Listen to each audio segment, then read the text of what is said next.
And welcome back to Coast. David Paulides with us. David, any more recent cases out there in the woods? You know, we'll kind of switch gears for a second, talk about a hiker that disappeared, and it's a really unusual case. The only one of its kind I know about. His name was Jack Thomas, 66 years old, disappeared June 15th of this year in the Sawtooth Wilderness of Idaho, Queens River Trailhead, about 7 miles north of Atlanta, Idaho. He was a super, super experienced hiker, and you knew that because he was carrying what's called a spot device. And a spot device is like a satellite transmitter, and it sends a signal to the satellite. And if you have a friend that has the program downloaded, you could see the progress of the hiker. Ah, you follow him around. You do. Okay. And every 4 or 5 minutes, it'll send a signal. Well, this is what Jack was carrying. And it isn't an emergency transponder. It's just a signal locator. And he entered the area June 13th, supposedly to be out June 16th. Older man in outstanding shape, avid outdoorsman. Well, on June 15th, he transmitted a signal, and he was expected to be out the next day. Well, he didn't come out. His friends called search and rescue. Local sheriff, National Guard, canines, planes, hundreds of volunteers. Well, they went back to the spot device, and they looked at the location where he last transmitted, and they can get it down to about 10 feet.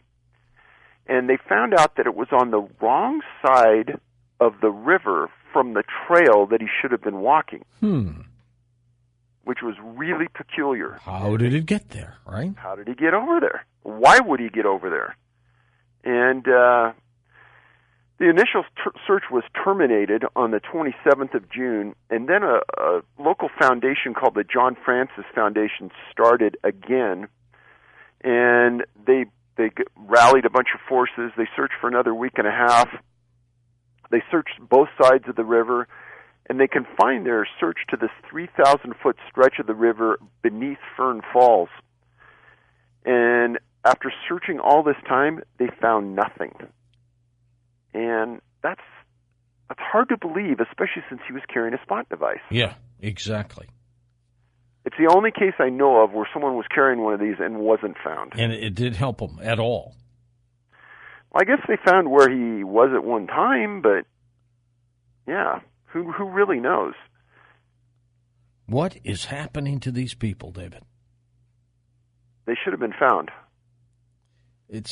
Are you baffled too? Absolutely. Are you scared about what could be happening to them?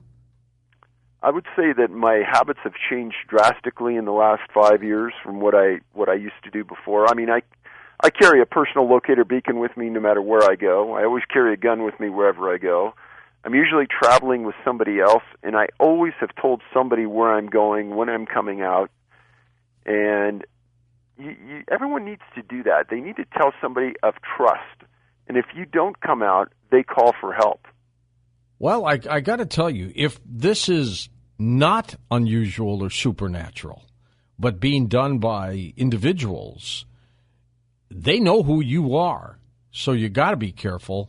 But I don't think that's the case. I think there's something stranger afoot here, don't you? I tend to think it would be hard to explain if it was a human. If it were human. So you're leaning toward the unusual. I don't know how to explain it and rationally use the facts that we have to explain it away. When you're out at a party or whatever, and people realize who you are and what you've been doing, do they just encircle you about this stuff? Well, I think they all want to know, what's the latest? Are there any interesting cases right now? Have we gotten any further on the research? It's a pretty hot topic, as you know. And these cases just keep coming and coming and coming. And the sad part is, George, is that the victims' families don't know what's coming. No, they don't. They're in shock. I mean, do they speculate to you at all what they think might have happened? I think most of the families always will go towards the mundane because that's all that they've been taught and that's all that they really know. And they will concede that it's unusual what happened to their relative, but it really takes somebody who's gone the distance and gone through the mire of search and rescue and their claims. And there's been a handful of families that I talk to that know that it's something unusual going on. Is it possible, David, that these disappearances might all of them have something to do with something else, in that it could be UFOs, could be Bigfoot, could be wild animals, could be a killer, could be a portal, could be, all of them have these possibilities? Well, I think at the time that you start to discount certain things, you better stand on pretty firm ground. And I'll stand on pretty firm ground in saying it's not a serial killer and it's not law enforcement. Okay. Ruling them out pretty fast. Tell us a little bit about your work, Missing 411, and how you got into this. So I'm a retired police officer from California, and I'd written a few books in the past, and I was at a national park doing some research on a peripheral topic. I noticed a couple people following me in the park rangers in uniform, which is pretty normal. And I left the park, went back, was outside the park at a lodge, get a knock at the door later. It's one of those guys that was following me. And he says, "Hey, we know who you are, and we have some information that we want to share with you." So came in, and he had this discussion that he and his friend had worked at a series of national parks over their career, and they had experienced missing people disappearing at their park under what they claimed was unusual locations. And at the front end, there'd be a lot of publicity. There'd be a big search during that first 7 to 10 days. And then after that, everything would cycle down and you'd hear nothing. There'd be no follow-up. There would be absolutely nothing. And they said at times they even tried to find information out, and they were steamrolled on it, and they couldn't find something. And they said it wasn't just that the people were disappearing, but they said sometimes the locations that their friends or relatives claimed they disappeared were unusual. And he said somebody ought to really look into it, because he said nobody in the parks really even is giving a second thought to it. And when they compared notes after working at several different parks in their careers, they thought that something unusual was going on. Well, at that point, the next day I left the park. I called a few friends in law enforcement. I said, "Hey, run these locations and just see if there's some unusual things going on." And within a couple hours, I got a call back saying, "Hey, you have something there. There's been a lot of unusual occurrences here, here, and here, and there's a lot of people that haven't been found. And that's not normal." And that's kind of how it started. I filed a series of Freedom of Information Act requests against the National Park Service and the National Park Police. And they have a large contingent of law enforcement officers that are trained at the Federal Law Enforcement Training Center, highly trained guys and ladies. And I asked for a list of missing people in their parks, and they stated that they don't have any lists of missing people. And at the time I first said that, a series of listeners and readers of my book sent me a series of lists that the Park Service keep on movies that they've made on their properties. And these are extensive lists. They have the ability to maintain lists. But for some reason, they don't see the value in maintaining lists of missing people.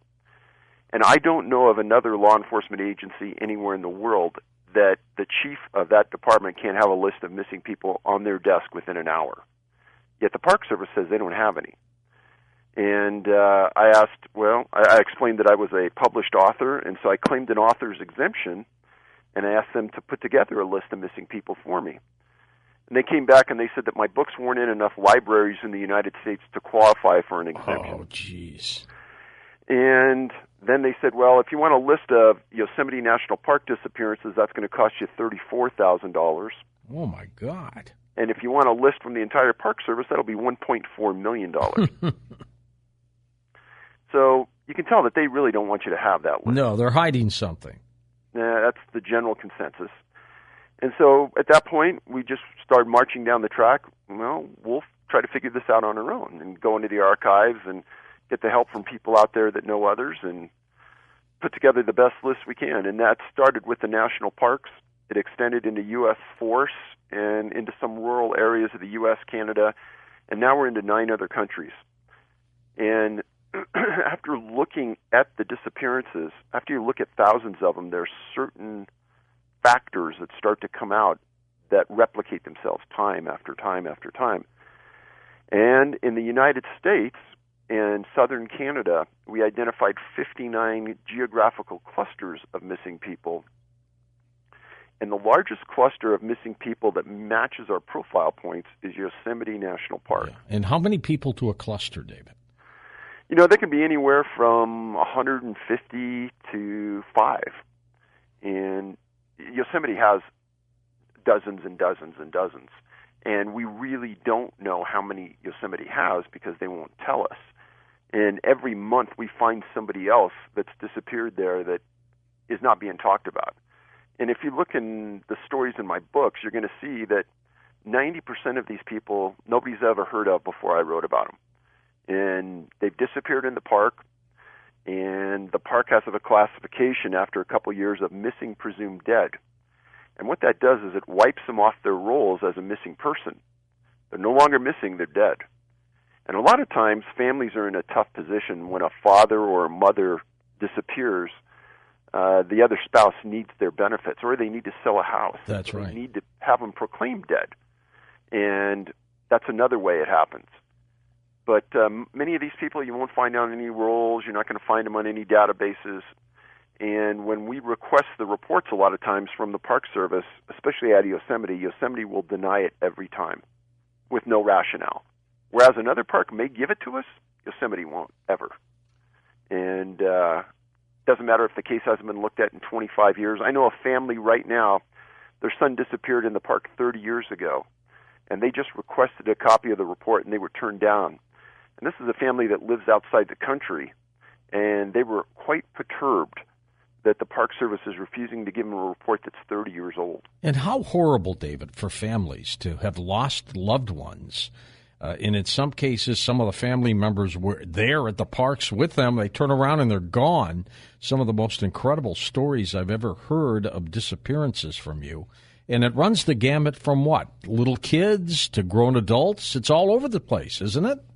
Oh, you're right. It runs the gamut from extremely young children, 2 years old, all the way up to very elderly people that could barely walk that were left on a rock next to a small creek. And they said, we'll wait right here until you come back. And the people come back, and the person's on crutches and a cane and couldn't walk 200 yards without assistance, and that person's never found. So really, what happens to them is $1 million question, and when the family turns to the Park Service for help, many times they're shocked at the response. And one of those responses I happened to see for myself at Mesa Verde National Park, and a family lost their dad, and we went down there with him to film a segment, and I was shocked that the superintendent of the park wouldn't even come out of his office to talk to the family, tell the family any updates, give them any consolation to their loss. The Park Service was unbelievably cold, rude, and curt. That's the best way I could put it. My God. What are they hiding, David?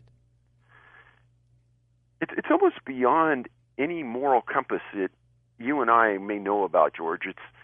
It's so far beyond normal, it's ridiculous. And when you lose a loved one in the park, you're turning to the only people that have jurisdiction in that area, and that's the Park Service. They control the investigation, they control the search, they control the property. If they don't want searchers coming in, they can't. This one family asked for a helicopter with FLIR that they were going to contract to come into the park, and the Park Service said no. No rationale. Nothing. Said no. That doesn't make sense. No. Heck, if you were lost out at sea, the Coast Guard would be all over it. Absolutely. Wow. Now, you in the past have been reluctant to come forward with a definitive explanation of what you think might be happening. Are you getting any closer to that? Well, it's not I'm reluctant to come forward with an answer. I don't have an answer. And what I talk about on social media regularly is, I've sold a lot of books, and a lot of people have read all 6 books. And George, truthfully, I don't know anybody that's read the 6 books that has a cogent answer for what's happening. No, it's all over the map. There's so many possibilities. Exactly. And, I've gotten people that have sent me thesis-length documents on 10 different topics, and they're 100% sure, even though they've never read the books, that it's got to be one of these things.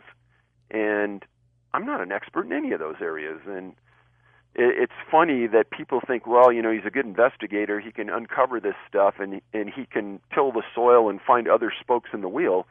The reality is, going from victims and identifying victims to identifying suspects, that's a big leap, especially when we're talking about something that's really never been discussed in social media or in your media before 4 or 5 years ago.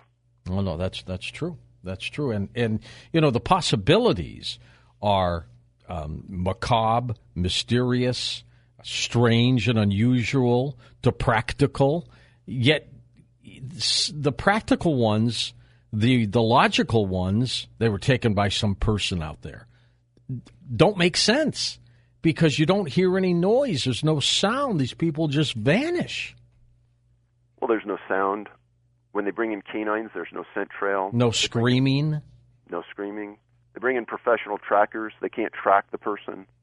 Were you able to put together in a data, was there a particular time in hunting season that these people disappeared? There's deer hunting, there's bow hunting, there's quail hunting. Was there any specific time frame where more people disappeared than another time frame? I wouldn't say a time frame other than late afternoon, usually about 3 or 4 o'clock, is the most common time for them to not show up and disappear. The most common type of hunter to disappear is a bow hunter, and that's by a pretty significant margin. And I know a lot of bow hunters, and yes, they go out bow hunting, but they also carry a pretty large caliber firearm with them, especially the guys hunting up north because of grizzly bear. That's right, just in case. That's right. But one of the things I put in all of my books, George, is that I try to encourage people to go out and purchase a personal locator beacon. Mm-hmm. And the reason for that is that I think about 90% of the cases I write about, the people would have been found if they had this. It's a device that costs between $150 and $300. Right. Or at least the beacon would have been found. Right. Well, if you stay with the beacon, Yeah, but I mean, if the beacon were dropped behind somewhere and they were still taken for whatever reason. And at the top of the hour, David, I want to get into some of these cases, these hunter cases, and also the speculation, again, for people on just what the possibilities are of what's happening to these folks. And they run the gamut, folks, believe it or not, from some sicko killer out there to the strange and strange mysteries. But I'm beginning to think that the strange mysteries might be the predominant reason that they're disappearing, like they're falling into another dimension or portal. David, it's crazy. Why do I think like that? Well, once you start to eliminate the facts and you start to take away, okay, there's no tracks, there's no scent trail, there's no sound, how can it happen? What I would like to do with you next hour is, rather than you speculate again on what's happening, I'm going to give you the scenarios and possibilities. We're going to go through a number of cases in the book, Missing 411 Hunters. But I want you to react to all these possibilities, and we'll weigh them as well. And then in the third hour with David Paulides, we're going to take your phone calls. David has agreed to stay for 3 hours with us tonight, and we're going to take your calls, and then I'll have open lines on the last hour of the program. But this is just a story that just scares the living daylights out of people. And we're going to even go through some recommendations if you go hunting and camping. But even staying in a group, David, doesn't help, does it?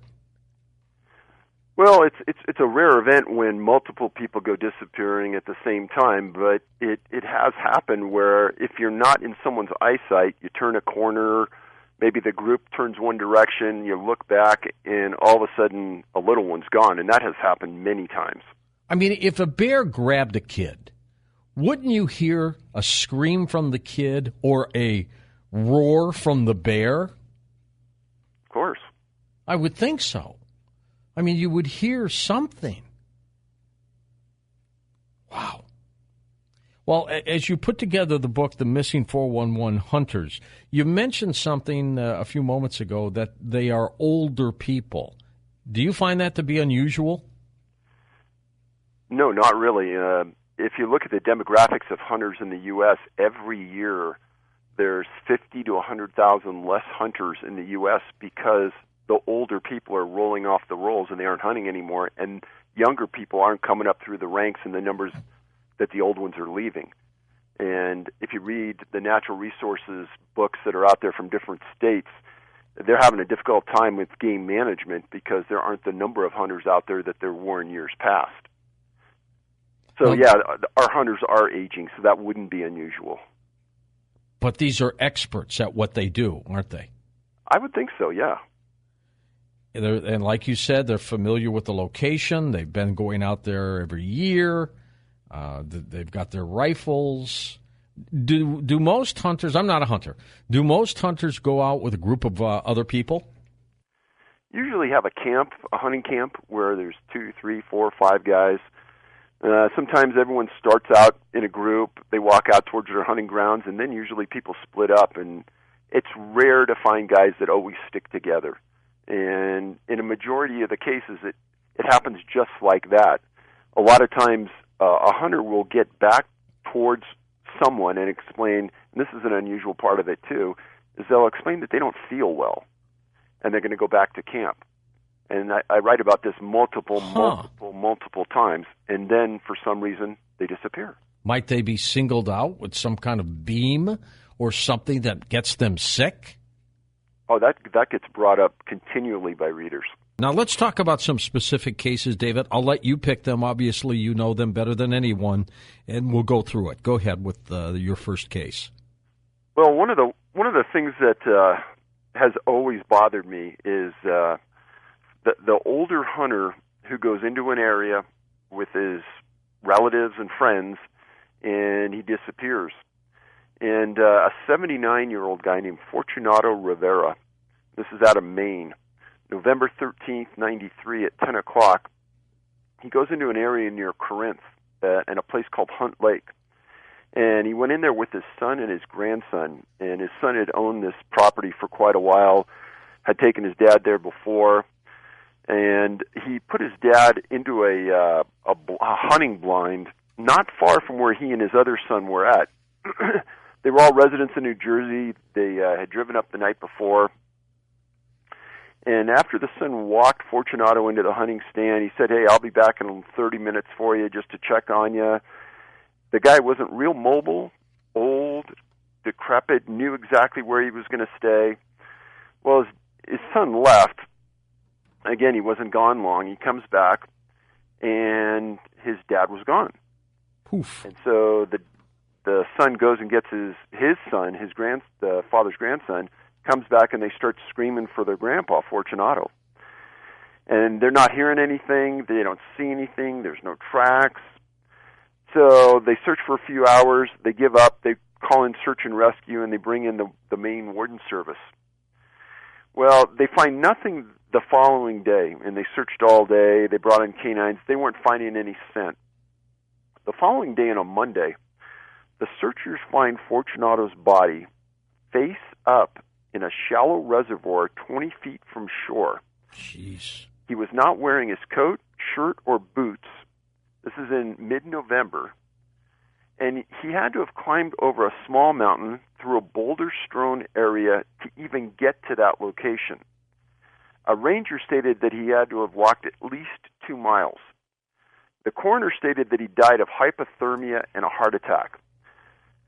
Well, he walked in the opposite direction of where his son walked him into. This was in the middle of November. It was cold.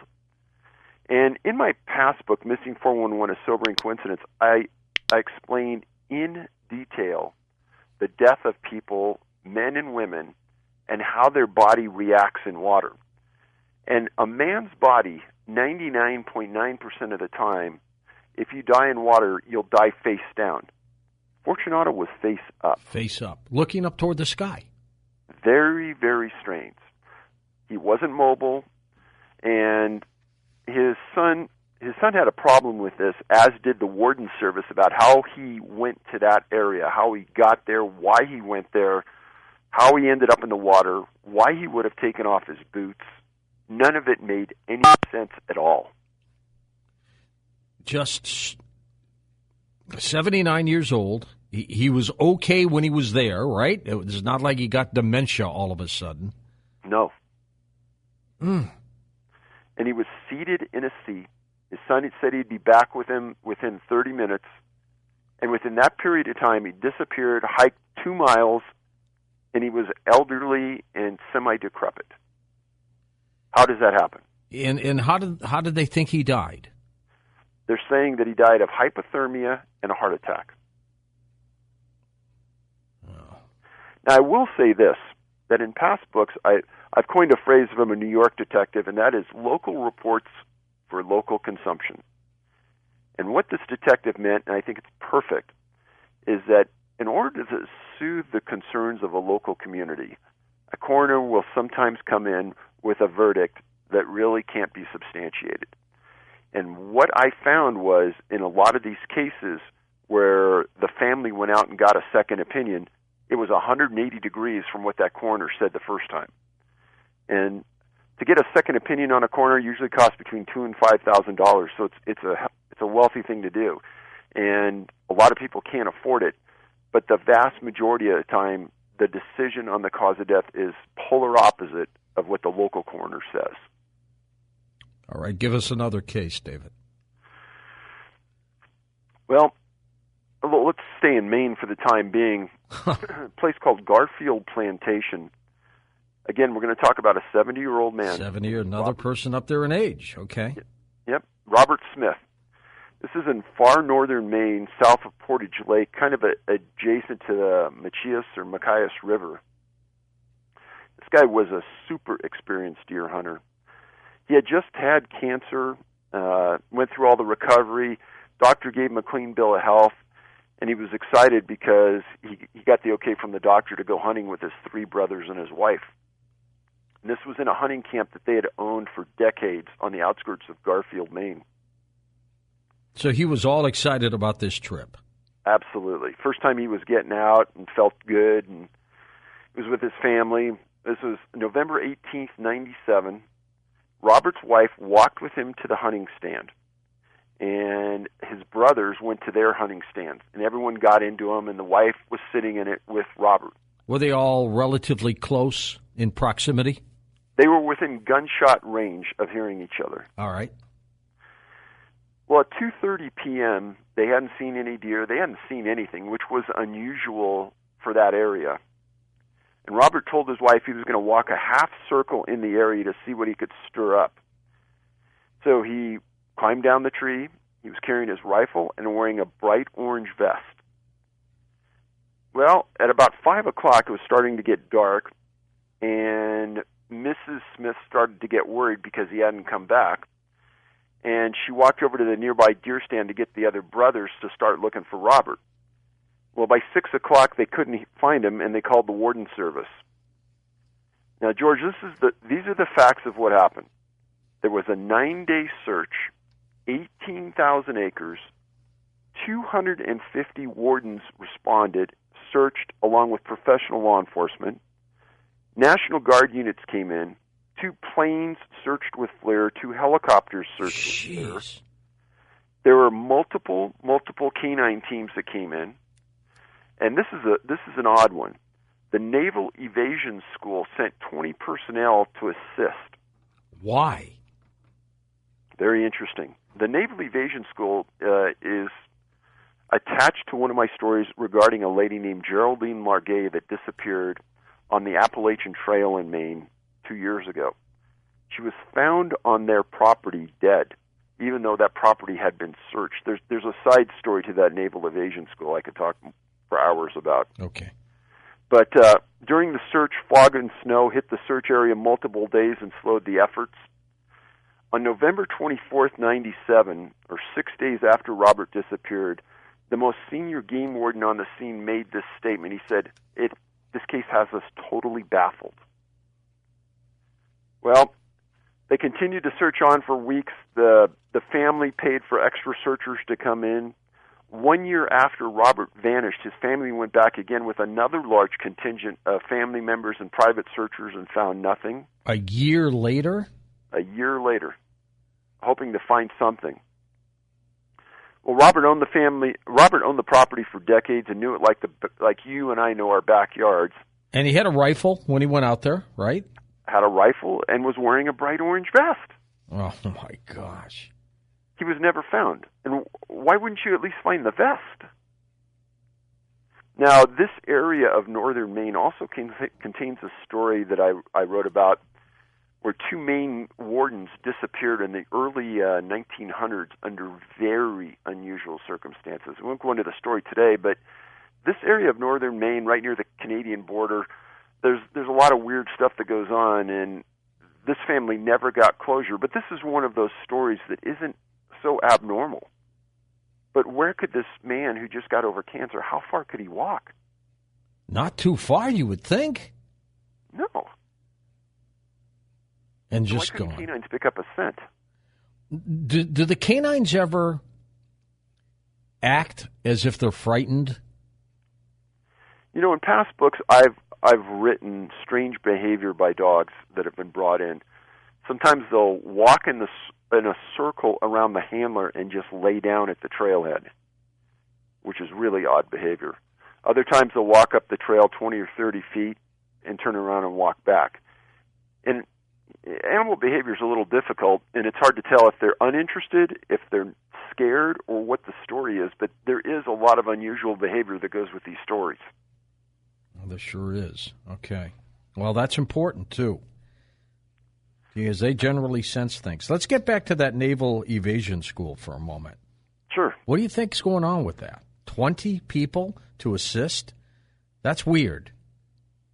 It's a little odd in that they have, first of all, a lot of people don't know this, but the Navy has a school in the middle of the woods in Maine. It's called the Naval Evasion School. Is it like a SEAL training school? It's a lot of secrecy that goes on behind what they really do there. But the only reason I know about it is that a woman named Geraldine Margay was hiking the Appalachian Trail, was on the last couple hundred miles of her trip that was several thousand miles up the trail. And she would hike during the day, and she would meet her husband at night at various spots. Well, she disappeared on the trail, and nobody could believe it because she was so consistent, so precise, never made mistakes. Well, abutting the Appalachian Trail is this naval evasion school, and it's fenced. There's huge signs, stay out, blah, blah, blah. Well, somehow or another, Geraldine got off the trail and got several hundred feet into the naval evasion school. Now, they did allow the Maine Warden Service to come in and search as long as they were with someone from their school. And Maine said that they did search it, and they didn't see anything. Now, 2 years later, Geraldine's found in a small tent, deceased, on the Naval Evasion School property. Nobody can believe, number one, she wasn't found. Number two, why she would stay there and not come back to the trailhead. None of it made any sense at all. And the reports about it are completely baffling. Any cause of death on this one? You know, I've waited a year and a half, and I haven't seen one yet. Nothing yet. Any more cases in Maine, David, or should we move to another state? Let's go to the West Coast. Let's go to Oregon. Let's go to Oregon. This is a fascinating case because I actually got to talk to the deputy that investigated it. This case involves a man named Robert Winters, another older man, 78 years old, missing October 8th, 1969 in Sparks Lake, about 2 miles northwest of Mount Bachelor and a quarter mile southeast of Devil's Lake. People that know my work know that I've made a comparison of where people disappear with the name Devil. Oh, that's and it's a strange coincidence. Yeah. And in one book, there's a couple hundred of these cases.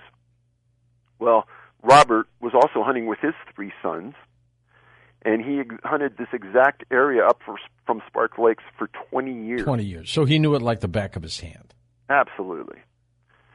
Well, the men went into the area, and just as would be normal, at about 11 o'clock, they split up, and they agreed to meet back that afternoon. Robert never came back, and as it got dark, the snow started to fall.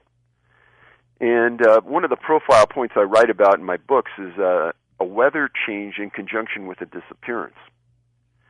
Well, his boys contacted the Deschutes County Sheriff, and as the night went on, the snow got heavier and heavier. Well, the next day they brought in 60 searchers. They converged on the area they knew Robert would be at. And they put a helo up, and the helicopter reported spotting some kind of tracks at 7,100 feet, but they were discounted as being too high for those to be Robert. He wouldn't go that high. He was too old, and he just wouldn't climb that high. Yeah, he couldn't, and he couldn't breathe up that high. No. So after utilizing helicopters, professional search and rescue, 5 days, the decision was made to terminate the search effort. Now, fast forward 9 months, and a Dr. Jack Crosby of Bend was camping near Soda Creek, and he found a deer rifle leaning against a tree, along with some glasses, clothing, and other items. And he knew it didn't look right, and he contacted the sheriff. Well, one of the guys that went out there, they sent 2 deputies out for a week, and this guy's name was Deputy Thrasher, one of the investigators on the case. And he said, Dave, he goes, we went out there and we were expecting to find a body, and we kind of knew it was going to be Robert. But he goes, what we went out there is we saw the strangest thing I've ever seen in my career. And he said he's investigated over 50 deaths in the woods over his career. He's never seen anything like this. He said that they went out and they found 1 boot, 1 glove, glasses that were intact, and a few other personal items. He says the deputies spent 3 days searching a radius going outward up to 150 feet. And he said that it was his opinion and his other deputies' opinion that the clothes were removed from the body because of the way they were unbuttoned. Mm-hmm. They weren't torn. Nothing was chewed on. No bones were ever found. There was never a sign of death. He stated that the scene was like something out of a movie. And he says it was almost as though something was challenging him to try to figure out what happened. He says he's never investigated a scene where everything was gone. He says there was no big bones, small bones, little bones. There was no scat in the area. I asked him if he had an explanation for why his clothes were on the ground and there was no body. He said, Dave, there's no explanation. Were they neatly tucked away there on the ground or just scattered? Scattered. And then I asked him, I said, well, usually you always find boots in proximity where the body would have been because animals just don't carry away boots. Right. And boots last for decades and decades. He goes, you're exactly right. He goes, where's the other boot? He goes, we only found 1, and we looked for days. And then the family and the wife needed a death certificate so they could sell a house and go through proceedings. And the coroner of that county refused to issue a death certificate because there was no sign of death. Well, they may be right, I guess, huh? Well, Thrasher said, he goes, you called me about the one case in my career I couldn't offer you 1 iota of what happened. And the fact that he had investigated 50 past deaths before, that seems pretty high too, David. It seems like a lot. And this area of Oregon and the Cascades has a lot of missing people. A lot. And just this past summer, 2 more people disappeared in northern Oregon in the Cascades and weren't found. It's an area that, for some reason, I have no idea why, but that region, starting at about Crater Lake in southern Oregon, going all the way up through Washington, has a ton of people that disappear.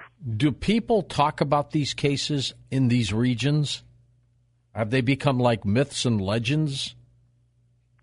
You know, there was a conference in Washington. What's next for us? Well, let's go to Virginia and talk about a 41-year-old man named Eric Smith. November 8th, 2013, 10 o'clock. He lived in Cedar Bluff. He was a general mine foreman for Consol Energy, and he owned 40 acres on the outskirts of town. Well, in the early morning hours of November 8th, Eric told his wife that he was going to go out and hunt the property behind the house. And interesting part about this is that he also complained to his wife earlier that morning that he had flu-like symptoms just before he left for the hunt. Okay. And we talked about that briefly, but I'm suspecting that this happens more than it's even reported, because many times in a report they may not have the subtleties of this. But in this case, his wife talked about it, and he took his rifle, went out into the property behind the house. He never came back. And again, it's his backyard. He walked it probably 100 times or more. And the Tazewell County Sheriff and the Virginia State Police orchestrated the search. 8 different bloodhound teams went into the area. They never picked up a scent. Hundreds of friends and private searchers left Consol Energy and assisted in the search. In total, there were 6 days, and they found nothing. Another interesting part to this is that Eric only had one eye, and he lost an eye at work years earlier. And one of the things I've written about in other books is that many of the victims have some type of either hidden or obvious disability. Sometimes it's as simple as, well, maybe they have diabetes, dementia, autism, maybe they lost an eye. They have some kind of medical issue that sometimes isn't obvious. Well, in Eric's case, it was obvious. Now, this happened 3 years ago. He's never been found. Jeez. And when you say it's obvious in some cases about their condition and others don't, it seems that the great majority of these individuals, something's wrong with them physically. I think in Eric's case, it was pretty obvious. He was complaining that he was sick. So something happened. I mean, he was ill, something. But in a lot of these cases, specifically about hunters, there's this communication amongst them where they tell each other, I don't feel well, I'm going to go back to camp. So they go back alone, right? Right. And they're just not found. Do they ever get to the camp? The best I can tell is probably not. It's somewhere in that journey between where they split up and where they're supposed to arrive back that they just don't. Just doesn't make sense. You had a story of someone who saw something like the Predator. You know, one of those wavy type beings, whatever they were. Which one was that?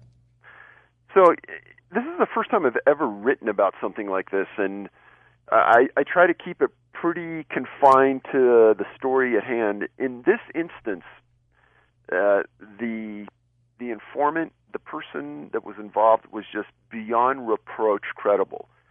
And it was a bow hunter, and the husband was a man named Bruce Maccabee, and I'm sure you know Bruce. I know Bruce. And he was an optical physicist for the U.S. Navy. Bruce has actually given briefings to the CIA before on ultra-terrestrial and UFOs. He's amazing. He's probably the most credible investigator I personally know of in North America. He's absolutely impeccable. I brought a lot of things to him in the past and asked for an analysis on it, and he's always really, really amiable to do it. Well, anyhow, he's married, and his wife's name is Jan. Well, on September 29th, 2010, they live on the outskirts of Lima, Ohio, kind of in the middle of the state. Mm-hmm. And they have woods just outside their property where they have a hunting blind. And Jan took a trip into the woods behind her house. And 1 mile north of where her hunting blind is Shawnee High School. That's just something to keep in the back of your mind. Okay. Well, Jan got into the blind at about 5:30. She started texting a friend. And at 6:21, she took a few photos with her handheld phone. And she said that all of a sudden everything goes silent. She said there were no more birds chirping, no more squirrels, no more rustling of the wind, nothing. And she goes, she knew something was up. And she thought maybe some type of predator was coming towards her. She was bow. She was in her stand, had the bow in her hand, had the phone in her hand. Well, about 15 to 20 feet in front of her, at some other trees across the trail, she said she saw some type of distortion in the trees, up in the tree, almost parallel to where she was in height. And she said it reminded of looking through saran wrap at something. A wavy saran wrap. Right. And she had her BlackBerry in her right hand, and she wasn't sure, but she thought she took a picture. And she goes, I was shaken by what I was looking at, because to me it was something that was alive, that was moving point to point. Wow. And she said it stayed there for several seconds, and then it moved on. And she goes, I was too afraid to move for 90 minutes. I just stayed in my stand. And Bruce and her were having some dinner guests, so she climbed out of her stand and just made a beeline home. And she said after dinner, she goes, I didn't want to say anything in front of everybody to Bruce, but after dinner, she checked Facebook. And her nephew was in the band at Shawnee High School, and he left a note on Facebook that the band was practicing that night on the field and saw a huge bright light above their field.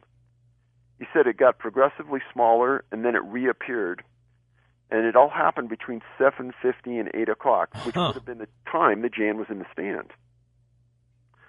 Well, she now remembered that she hadn't told Bruce about her sighting, and she told him about it, and the following day they sat together and they reviewed the photo on her phone, and they found one blurry photo that almost appears to be a blurred picture with almost a DNA strand along the left side. Well, Bruce took the photo to Verizon Technical Services. This is where Bruce's expertise comes in. That's right, and he's sharp. Super sharp, especially on optics. And they stated that the phone took the photo, but it was impossible for that phone to take that photo based on the pixelization and the physical construction of the photo. So Bruce goes, I know it doesn't make sense. They confirmed that the photo was taken by the phone, but to the best of their knowledge, their phone couldn't take that photo on the way it was set up. Makes no sense, does it? No. And Bruce tested all the possibilities that could have possibly made the photo, and he said nothing makes sense. He goes, obviously, Jan didn't take a photo of herself. It was taken straight away. And when she described what she saw to Bruce, he goes, Jan, I know what you saw. And he gets out the movie Predator, he puts it in his VCR, and he plays it, and Jan goes, oh my gosh. That's it. That's it.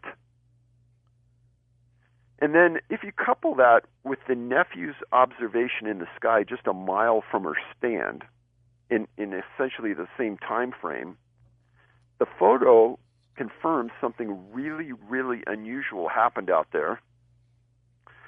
And then the camera supposedly couldn't take the photo, but did. And then the last thing I'll put in here is that I've written a lot about the Great Lakes, and there's a great book out there called The Great Lakes Triangle, if you can get a hold of it. It's hard to find. It's old, and it's out of print. But it talks about a minutia of data on things that have happened around the Great Lakes, missing people, missing planes, odd disappearances, strange disappearances of huge ships. And Lima is not that far from the Great Lakes, and it just kind of goes to that area out there that something unusual has happened over the years. And I wouldn't even have put this in the book, except that there's corroboration that something happened. Bruce validated it. The nephew corroborates that something happened strange at the same time. Who knows what happened out there? So let me ask you a few scenarios, and let's go through them, and just give me your opinion on things. Let's talk with the obvious. And the obvious is people go wandering into the wilderness, and the weather conditions get them, and they die. Doesn't explain why they're not found, but what about that? Is that possibility? I think search and rescue people would say, no, that isn't what's happening, if they were honest. And because when they bring in professional trackers, a tracker can track somebody across anything, through anything, and they're not finding the people. Right. A dog will find somebody. Exactly. And when they bring in multiple dogs, maybe one dog doesn't want to work that day, but multiple dogs, I don't believe that. A serial killer, some sicko is out there hiding, grabbing people whenever he or she can. And that's brought up a lot by people who haven't read the books. But I live in Colorado, and I'll use this as an example. Colorado, Wyoming, and Montana, the vast majority of hikers here carry guns. And if that happened, there'd be a shootout on the trail. And you have a big problem out there if you want to abduct somebody on the trail and they don't want to go. How do you force them to go? Let's say you shoot them, dead weight. That's hard to carry a body at elevation anywhere. And then how do you dispose of the body? Well, they bring in cadaver dogs on these cases, and the cadaver's not found. And none of these people have ever really been found in a quote-unquote grave. So that scenario doesn't make sense either. So wild animals are out there, and they grab people. But, as far as I'm concerned, these wild animals would make wild sounds, or people would scream. If some animal was grabbed onto your leg, you're going to scream about it. People don't hear that. But the wild animal theory, what do you think of that? So another scenario that's brought up quite a bit, and let's just say the mountain lion scenario. If a mountain lion attacks you, yeah, you're going to scream, you're going to fight for your life. There's going to be almost a crime scene there where this happens. There's going to be blood, there's going to be hair, there's going to be clothing. And then the final thing is, if the mountain lion's successful, there's going to be drag marks away from the scene where they take the body. That's right. And they cache it. And the reality of that is that search and rescue goes out and vets all this at the start of the search. They look for mountain lion tracks, bear tracks, predator tracks. They look for these kind of drag marks. And if they find them, then that changes the entire complexion of the search. So this is vetted at the very beginning of all search and rescues. Let's get into now some of the stranger possibilities. Somebody's walking and stumbles into a vortex to another dimension or another world that is opened up, maybe for a short time. But they just seem to just wander right into it. They're in the wrong place at the wrong time. What about that? I've heard this scenario before, and again, I'm not an expert in it, but I will tell you that in these groups of people that I've written about where one person disappears in a small sliver of time when there's the opportunity that they're alone, it almost appears as though they're targeted, and it's not accidental because the time frame of them disappearing is so minimal. And other people have commented who have read the books, it's almost like the opportunity presents itself and something jumps on it and takes it. And under the vortex scenario, again, I'm not an expert, but it's like you said, you kind of walk into it and you disappear. Well, if that was the case, then a group of people should walk into it and disappear, or people on a trail should see somebody disappear. Right. And I've never heard that. All right. Next would be some kind of ET intervention where maybe they're just quickly beamed aboard a craft and they're gone. What could I say to that? I don't know how to overcome that. I suppose that would be the optimum circumstance. It would be. It's quick, silent, and they're gone. Yeah.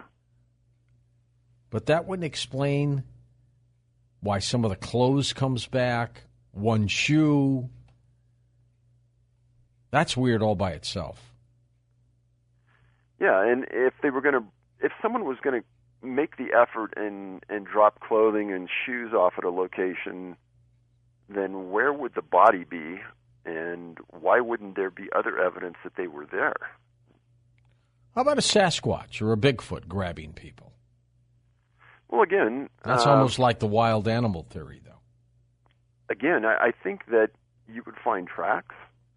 I've read people find Sasquatch, Bigfoot tracks out in the wild. They're casted all the time. I think that they have... I've read that they have a distinct smell, so I think that would be something else that the dogs would key on. And again, like you've said, George, if a small boy was grabbed by one, I think that kid would yell. I would think so. Whatever's happening, David, it's not a very friendly, benevolent thing. Would you agree with that? I don't think it's good for us, George. No. This This is scary. This is tragic. This is not fun and games for the individual who disappears. It's not like he's going to show up 5 years from now and all is well, talking about his planetary trip. There's something very evil about this. Well, as many people have commented in the past, our government has been known to not admit anything that they can't control and can't kill. And everything points to whatever this is, they can't control it, and they sure as hell can't catch it or kill it. And why state parks or forests? Why the wilderness like that? Well, in one sense, U.S. forests and national parks, the jurisdiction there is the federal government. And if something happens inside of a national park, primary jurisdiction goes to the National Park Police. And then if there's secondary involvement, it goes to federal investigators. Now, the National Park Service has a series of special agents assigned to their parks that are detectives. Now, if it goes beyond them, then they call on the FBI. Now, there have been instances that I've written about, specifically at Crater Lake, where a young guy, a 19-year-old kid, disappeared next to the lake. And a year later, this is in the middle of winter with 20-foot drifts of snow. 8-9 months later, his body is found 12 miles into the wilderness in this small box canyon. 12 miles. Wow. 12 miles. The ranger, I got to interview him personally, said, Dave, we talked about this for months. There's no way that kid got from point A to point B in the middle of winter. There you are. I almost lost you for a moment. And he said that they walked into the scene. They knew something was really wrong. They backed out. They called for an FBI evidence response team out of Portland, and they came down and they worked that scene. And what the scene was is they stepped over a Douglas fir tree and looked down, and they saw a pair of socks at the bottom of a pair of jeans. The jeans were unbuckled. Oh. They were unzipped, and there was a broken tibia in the right leg of the jeans. There were small bones in the socks, and that was it. My God. There were no boots. They never found the boots. Just ripped right out of his jeans. Well, the weird thing was is that the jeans were, unbuttoned and undone. And he goes, it was just a completely wrong scenario. He says everything we tried to make sense of it, he said it made no sense. And how do you explain the bones? He said he couldn't, and he goes, that's the reason that we said there's no way we're touching this scene. So I filed a Freedom of Information Act request against the FBI for a copy of their report, and George, it looked like something out of the X-Files. 80% of it was redacted and blacked out. Right. How many of these hunters disappear? It's about 50% are never found, and 50% are found under highly unusual circumstances in areas that don't make sense. In a couple instances, they have no memory of what happened. It's a very perplexing scenario that's played out over my 8 books, and we stay with that consistent profile point. Those that are found, David, are they just like wandering around in a daze? Very few are found alive. The ones that are found alive, I mean, it's less than 5. They say they don't know how they disappeared. They don't know what happened.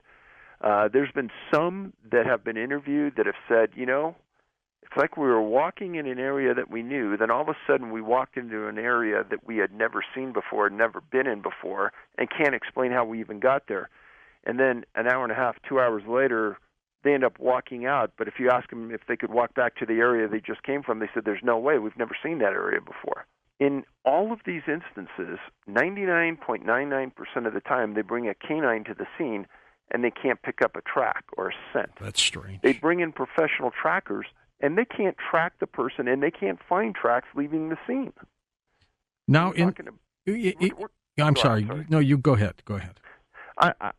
So in those instances where they're not found, you're talking about some of the most unusual events. And then on top of that, we kind of vet out all of the cases that don't fit this profile we work under. So if there's any evidence at all of animal predation, we don't use it. Any type of a mental illness, we don't do it. If there's evidence that the person wants to voluntarily drop out of society, we won't look at it. So there's a vetting criteria to get there, and then if it doesn't fit that profile path that we're looking for with no scent, no track, etc., we won't look at that either. What percent of the hunters who disappear were out there with somebody else? That's a great question. And the vast, vast majority of the time, they're alone. And there's a subsection of our profile points called point of separation. A lot of times, it's two hunters out in the woods. One hunter will tell the other, this happens so many times I can't count. He'll say, or she'll say, I don't feel well, I'm going back to camp. That hunter that doesn't feel well eventually disappears. Gosh. And it's almost as though something's forced upon that person to separate them. Somehow or another they get sick, and nothing happens in front of two people at the same time, but something surely happens to one when they get alone. One of the reasons that this story is so amazing, and I'm talking about the entire story that you've been covering, is because you're a former police detective. You know how to ask the questions. You know how to investigate. If this were a police case for you, how baffled would you be? I get asked that a lot, and in a lot of ways I feel sorry for the small rural sheriff's jurisdiction or police department that gets faced with something like this, because they're looking at it from ground level. I'm looking at these cases from 30,000 feet, meaning I look at cases from all across North America and other parts of the world, and I'm seeing the same things crop up time after time after time. But the local guy, he's probably never heard of this before and doesn't even understand why it's happening. And in the movie, there are a couple of cases where we talk to these rural sheriff's offices, and they're not rookies at search and rescue. These guys have been doing it for decades, and they are completely baffled by what happens in front of them. And what's even stranger, David, is these hunters, unlike hikers, for example, or people who just are in the parks and they disappear, these hunters are armed. They have rifles. They have bow and arrows. Does anybody ever hear the rifle go off or anything like that? So for the people that don't know, the distress signal, if you're a hunter or even if you're a hiker and you're lost and we need somebody to hone in on you, you fire 3 rounds off. Bang, bang, bang. Right. Wait an hour, 2 hours, do it again. And this is another reason why I tell people to go into the woods. Don't just carry like 6 rounds in your gun. Carry like 18 rounds, because if you're lost, you're going to need to do this multiple times for people to find you. Now, in some hunter safety classes, they still don't teach this, and I don't know why, because everyone knows it works. Now, a lot of times people don't hear any gunfire, and other times they hear 1 shot, maybe 2 shots. But usually if you hear 3, you know where it's going, and you could find them. Now, in almost all of these instances, no, they don't hear anything. That's the peculiar part. That's strange. And in a couple of instances, people are found with loaded guns. And in your work and research, you found that bow hunters are a little higher up on the so-called pecking order of missing hunters. And that's an odd scenario, because most bow hunters, I when I make talks and I talk in front of hunters and things, I always tell the bow hunters, if you go out, carry a pistol. Always carry a pistol. Yes. And there's a story, a great one, about a bow hunter went out being very stealthy, and he's in a pile of bushes, and he's watching this game trail looking for elk, and he hears a very, very faint sound behind him. And he slowly turns his head, and about 10 feet behind him, crouching, is this mountain lion. Ooh.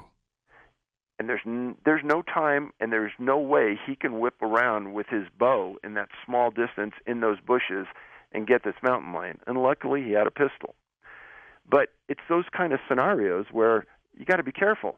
Now, the weird thing about bow hunters is they have to be extremely stealthy, because they have to get very close to their prey. That's right.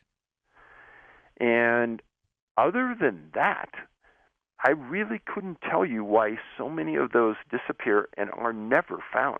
David, these hunters, are they confined just to North America, or are they all over the planet? You know, George, a phenomena that we have identified in 6 countries, but there's probably a language barrier, and it's probably going on at many, many more locations than we understand. And that would include other countries then? Absolutely. Jeez. This is bizarre. I mean, part of me, especially doing this show, thinks these guys are being abducted by extraterrestrials or something. But nobody, there have been cases where people have seen strange lights there, right?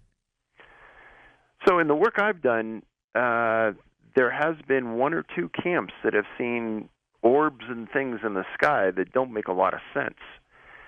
Now, in relationship to that, and I'm always looking, I can't find a relationship that shows a nexus between the two, which is odd, because you would think there must be, but we can't find it. But in reality, there's not. And I think that a lot of people would readily dismiss my work by saying, oh, you know what, people just disappear in the woods. There's nothing unusual about this. And some of the stories that I've written about, they've hunted the same grounds for 40 years. The hunting camp has been in the family. There aren't a lot of places to go. There's a separation, that point of separation between the hunter, say, and a family member, and then they disappear. And then there's 2 weeks searching for them. They blow up beaver dams. They put in scuba divers. They search everywhere. The personal GPS locator is an absolute necessity. How many hunters carry those? Very, very, very few. I figured. And therein lies the issue. And there's a segment in our movie that talks about this specific point.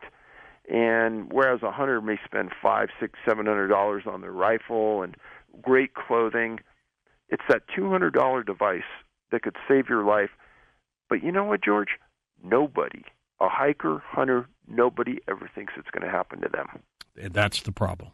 So far, you've documented 31 states in the U.S. where hunters have disappeared, 9 provinces in Canada, Australia, Azerbaijan. It's happening there. It's got to be all over the place, David. Absolutely. I mean, I've written about a series of hunters in Australia, a ton of hunters matching our profile in Canada, and like I said, the 31 other states. There's probably many, many more states that this is happening in, but we don't understand or we can't find them right now. Give me more time, I'll dig up more cases, and we'll have it. But the real overlying issue to all this is that when we go out and we talk to the families of the people that have disappeared, these people are overjoyed that anyone cares and that they're going to get some exposure and maybe something's going to happen. And after that initial 7 to 10 days when the person's gone, there's nothing else, George. The search is over. We can't find them. There's nothing suspicious in their mind. It's a done case, gone. The one thing that's come up in the last 3 years, and I've written about it because it's peculiar, is the FBI arriving on scene on some of these cases. And I think the public believes that the FBI is that all-knowing, all-interested agency that is looking for anyone who's missing, which is entirely not true. The FBI will not search for missing people. They only deal in criminal matters. But what's the million-dollar question is, you know how busy our FBI is with terrorism and Homeland Security. Why do 2 FBI agents show up in the middle of nowhere on one missing hunter case? Great question. What are they looking for? Nobody has that answer, including the law enforcement people at the scene. They were baffled, and it had never happened before. And how they even find out about it? Again, that's a great question. Now, in the research I've done, in the late 1960s in the Great Smoky Mountains, a couple of FBI agents started to show up on these cases of missing people. And they had a blanket statement, hey, we're here just to monitor the case, we're not here to get involved. Now, the FBI are some of the greatest people in the world for documenting incidents. And they're sitting there and they're documenting what's happening. And they write up these reports, and it goes to their behavioral analyst unit, their profilers.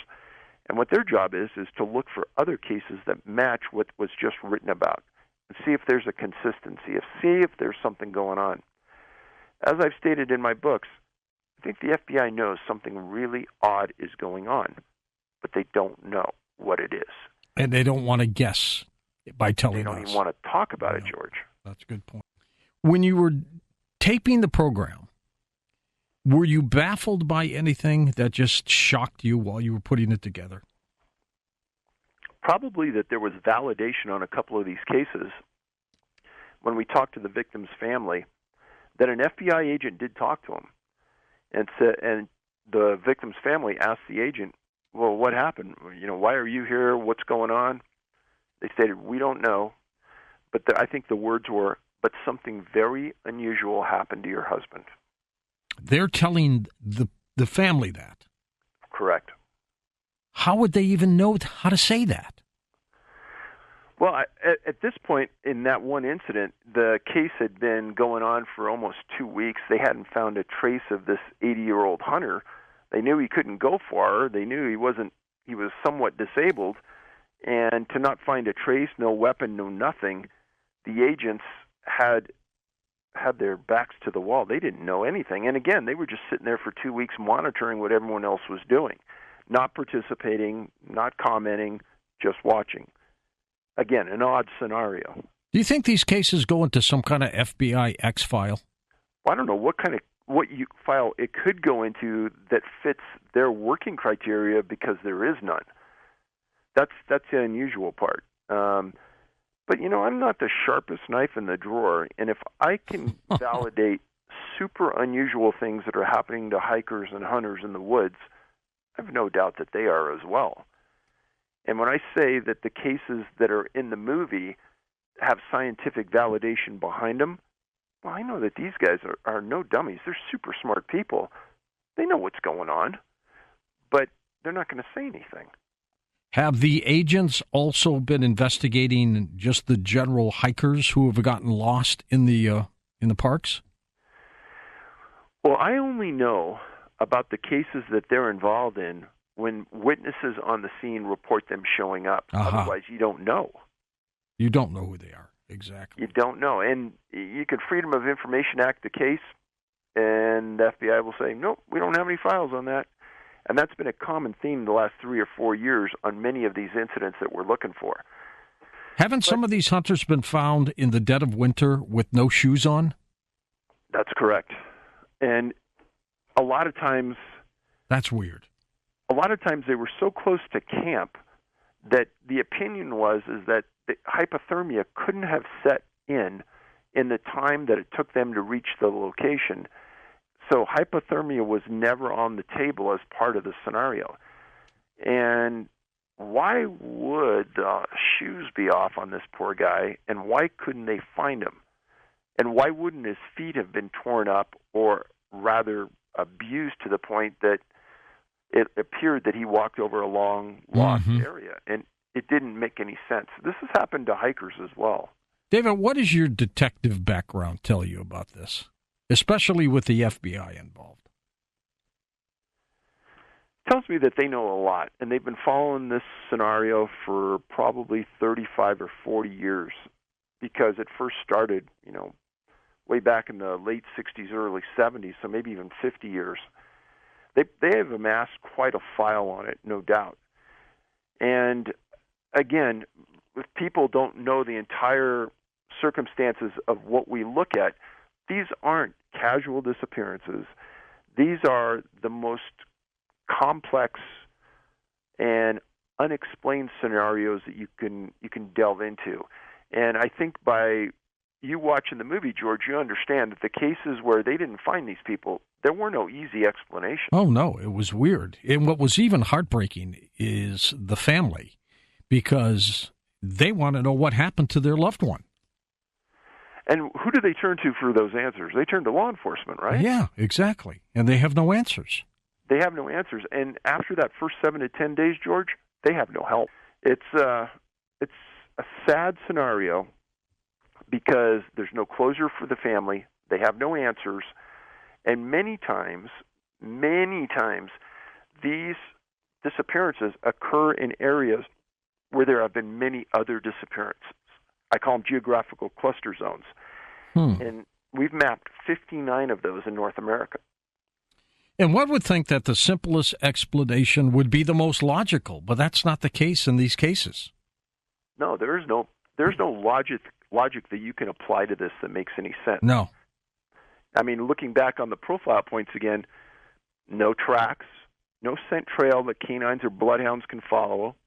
Many times, if the victim is found, they're found in an area that had been searched 15, 20 times by search and rescue, or they're found laying across a trail that search and rescue had taken out to the scene. And then they can't determine a cause of death many of the times. A lot of times boulders are involved, and when you talk to scientists, there's certain aspects to granite that are unique and different than other topographical rocks. So that's another part of the scenario. They're found in or near water, and that doesn't make sense based on the scenario that they disappeared in.